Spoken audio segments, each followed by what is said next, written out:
Ni kucing I yang kena buang sebab dia barang reject. And I nak review dia hari ni. Daripada muka dia pun korang tahu memang muka-muka kena reject. Kening dia ni I dah banyak kali bawa pergi vet. Memang takkan ada solution sebab sentiasalah tobek. Lepas tu ni baka British Shorthair. Tapi di manakah telinga dia? Telinga dia tak wujud. Lagi satu, dia ni benci sangat adik-beradik dia semua. Waktu I kutip dia mula-mula, semua kucing I dia nak marah, dia nak dia nak gaduh. Lepas tu sekarang korang tahu tak? Disebabkan perangai Kate White dia waktu I baru kutip, sekarang semua kucing-kucing lain menyampah gila dengan dia. Kalau dia lalu je, diorang semua nak pukul dia.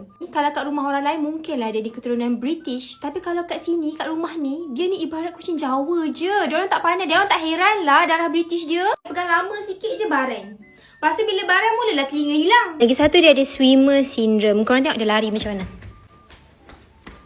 Nampak kaki dia kepak-kepak tu. Orang lain ada British Shorthair, semua kena bayar mahal-mahal kan. I dapat free je sebab barang reject. Sebab dia adalah hasil kucing yang tak jadi. Sebab tu lah korang adopt, don't shop. Sebabkan korang support beli-beli kucing ni semua, lahirlah kucing item reject yang banyak penyakit, banyak kos nak bela sebab nak bagi dia sihat punya pasal. Waktu I baru kutip dia, I habis 1,500 tau nak bagi dia elok, I bawa pergi vet. Ni gambar dia waktu I baru kutip, betapa aibnya dia. Ni sekarang sangat moncong-moncong, sangat gemoy.